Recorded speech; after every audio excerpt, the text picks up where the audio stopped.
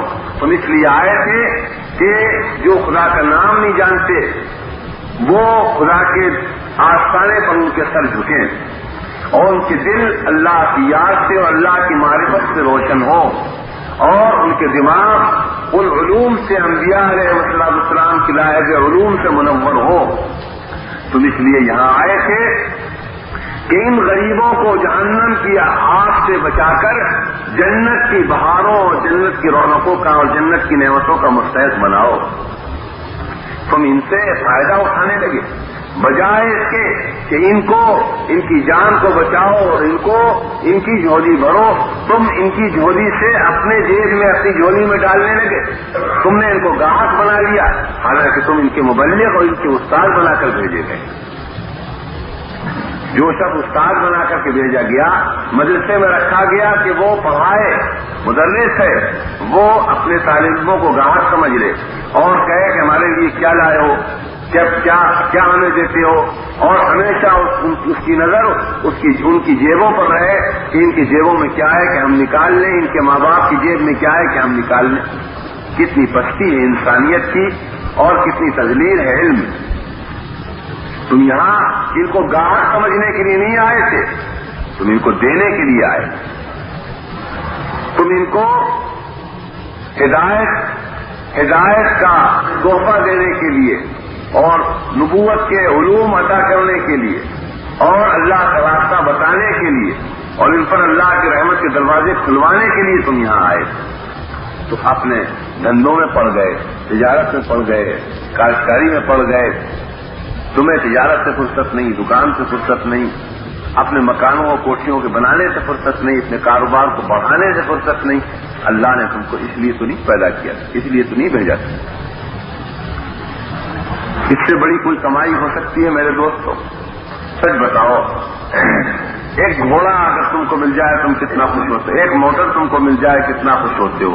حالانکہ ٹوٹ پھوٹ جائے گی پرانی ہو جائے گی بیکار ہو جائے گی. انسان جس کو ملے اور ایک انسان نہیں ہزاروں آدمی جس کو ملے اور جس کے نام اعمال میں لکھے جائیں ان کی ساری نیکیاں ان کی ساری عبادتیں لکھی جائیں ان سے بڑھ کر خوش نصیب کون ہو سکتا؟ حضرت خواجہ معین الدین چشتی رحمۃ اللہ علیہ کی تجارت کامیاب رہی کہ اس زمانے کا جو سب سے بڑا ساہوکار تھا چاہے مسلمان رہا ہو وہ اپنی تجارت میں زیادہ کامیاب رہا. سب سے بتاؤ انصاف. اجمیر میں کتنے مسلمان دکاندار رہے ہوں گے ہندو دکاندار رہے ہوں گے. اجمیر نسائی دہلی میں رہے ہوں گے رجنی اور کابل میں رہے ہوں گے بغداد اور قاہرہ میں رہے ہوں گے.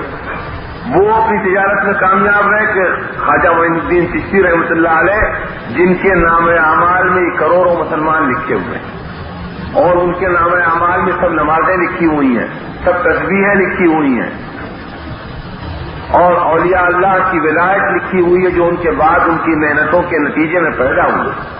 ان کی تبلیغ کے نتیجے میں جو اولیاء اللہ پیدا ہوئے ان کی ساری ولایت ان کی ساری معرفت ان کی ساری عبادت ان کا سارا ذکر ان کی تسبیح ان کے راتوں کا اٹھنا ان کا دل کو روزہ رکھنا ان کا قرآن شریف کا پڑھنا ان کا صدقہ خیرات کرنا ان کا شہر کے وقت اٹھ کر کے اپنے منہ کو آنسوؤں سے دھونا اور آنسو بہانا یہ سب خواجہ معین الدین اجمیری رحمۃ اللہ علیہ کے حصے میں ہے اور ان کے نامہ اعمال میں لکھا جا رہا ہے. بتاؤ کوئی اس سے بڑھ کر کامیاب اور اس سے بڑھ کر نفع کی تجارت ہے؟ کوئی بتا سکتے ہو؟ اللہ کے بندو مسلمانوں تم کو اس ملک میں رکھا گیا تمہاری دوہری ذمہ داری. جو شخص یہاں خدا نہ خاصہ جو بدقسمت یہاں مرتد ہوگا اس کا سوال پوری قوم سے ہوگا اور وہاں ہرگز یہ کام نہیں آئے گا کہ ہم نے مسجد بنائی. یاد رکھو مسجد بنانا بڑے ثواب کا کام ہے مگر ایک مسلمان بھی اگر مرتد ہو گیا اس ملک میں اور ایک مسلمان کا بھی اگر عقیدہ خراب ہو گیا اور اس کا دین و ایمان اس کا جاتا رہا تو اس کا سوال آپ سے ہوگا. تو ہرگز یہ بات کام نہ آئے گی کہ ہم اتنے دینی کاموں میں حصہ لیتے تھے اور ہم اتنی نمازیں پڑھتے تھے اور ہم فلاں محفلیں کرتے تھے اور فلاں ہم جلسے کرتے تھے اور اسلام کے فلاں رسمیں ادا کرتے تھے. ہرگز یہ جواب نہیں سنا جائے گا. پوری قوم سے اس کا سوال ہوگا اور اسی طریقے سے یہ جو غیر مسلموں کی اتنی بڑی قوم آپ کی چاروں طرف رہتی ہے، اس کا سوال بھی اگر اللہ آپ سے کرے تو کچھ بھائی ہم نے تم کو موقع دیا تھا کہ تم ان سب کو مسلمان کر سکتے تھے. ایک آدمی ایک ملک میں چلا جاتا تھا اور ملک کے ملک کو مسلمان کر لیا کرتا تھا. حضرت سید علی حمدانی رحمۃ اللہ علیہ نے ملک کشمیر کے 3 دورے کیے ہیں. ایک مرتبہ آئے اور ایک جگہ ٹھہر کر کے ایک شہر میں ٹھہر کر چلے گئے. دوسری مرتبہ آئے گاؤں گاؤں کا دورہ کیا، شہر کا. تیسری مرتبہ آئے گھر کا دورہ کیا. نتیجہ یہ ہوا آج اس زمانے میں بھی 90% کشمیر میں مسلمانوں کی تعداد ہے. ایک صرف سید علی حمدانی رحمۃ اللہ علیہ کی کرامت ہے، ان کی محنت ہے کہ سارا کا سارا ملک مسلمان ہوں گے. اور آپ میں اتنے بہت سے علماء ہیں، اتنے بہت سے مدرسے ہیں، ایسے بڑے پڑھے لکھے لوگ ہیں اور اتنے دولت والے لوگ ہیں، لیکن جو تعداد 10 برس پہلے تھی وہی تعداد آج غیر مسلموں کی ہے. اور بظاہر معلوم ہوتا ہے کہ شاید اس سے بڑھے اور مسلمانوں کی تعداد خدا نخواستہ گھٹ جائے. میں نے جو آیت آپ کے سامنے پڑھی کہ وہ الذی ثم جعلناکم خلائف فی الارض من بعدہم لننظر کیف تعملون، یہ پوری تاریخ من بعدہم لننظر کیف تعملون، یہ پوری تاریخ ہمارے سامنے اسلام کی کھلی ہوئی ہے. ہر نسل میں اللہ کے بندے ایسے تھے کہ انہوں نے دنیا میں ہدایت اور تبلیغ کا کام کیا. اب اللہ تعالیٰ فرماتا ہے کہ ہم نے تم کو ان کا جانشین بنایا ہے، اب ان کی جگہ پر تم ہو. ہم دیکھتے ہیں کہ تم کیا کرتے ہو، تم کیا کر کے دکھاتے ہو. تمہارے اسلام نے تو یہ کر کے دکھایا کہ 18 لاکھ مسلمان اس ملک میں اس دور افتادہ مقام پر ہیں. اب ہم دیکھتے ہیں کہ یہ 18 لاکھ مسلمان کیا کرتے ہیں. 18 آدمی آئے ہوں گے شروع میں کہ ان کی محنتوں کا نتیجہ اور ان کے خلوص کا نتیجہ یہ کہ آج 18 لاکھ مسلمان 20 لاکھ مسلمان ہیں.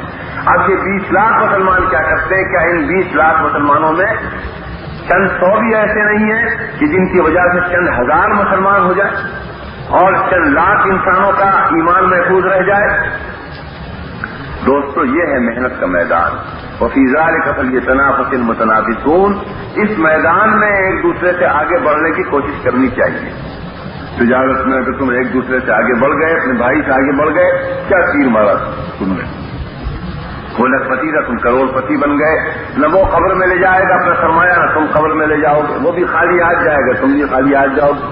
بلکہ کروڑ پتی کو زیادہ صدمہ ہوگا، زیادہ حسرت ہوگی، لکھپتی کو کم ہوگا. اور ہزاروں کا جو مالک ہے اس کو اس سے کم ہوگا، اور سینکڑوں کا جو مالک ہے اس کو اس سے کم ہوگا. اور جو بیچارہ خالی ہاتھ اس کو تو کوئی افسوس ہی نہیں ہوگا. تو اس میں اگر تم لاکھ سے کروڑ بنا رہے ہو تو یہ حسرت ہی تو بڑھا رہے ہو اور کیا کر رہے ہو؟ حسرت کا سامان کر رہے ہو. لیکن اگر تم نے اپنے نامہ اعمال میں اسلام کی ترقی دکھوا لی اور تمہارے حصے میں کچھ مسلمان آ گئے اور اس ملک میں دین پھیلا، تو پھر انشاءاللہ تعالی پھر تم اس کا انعام ایسا ہے کہ یہ دنیا تو اس کی گنجائش ہی نہیں رکھتی. یہ تو اس عالم ہی میں دیا جا سکتا ہے. جس وقت خواجہ معین الدین اجمیری رحمۃ اللہ علیہ کو اور خواجہ نظام الدین اولیاء رحمۃ اللہ علیہ کو، حضرت مولانا محمد الیاس صاحب رحمۃ اللہ علیہ کو، جب ان کی محنتوں کا انعام اور ان کے ذریعے سے اللہ تعالیٰ نے جن لوگوں کو دین کی دولت عطا فرمائی، جب ان کے اعمال کا ثواب ملنے لگے گا تو دوستوں وقت تماشا دیکھنے کو ہوگا. وہ وقت واقعی تماشا دیکھنے کا ہوگا جب خواجہ معین الدین اجمیری رحمۃ اللہ علیہ کو ان نیکیوں کا ثواب ملنے لگے گا جو ان کی محنت اور ان کی دعوت کی وجہ سے لوگوں کو جن کی توفیق ہوئی.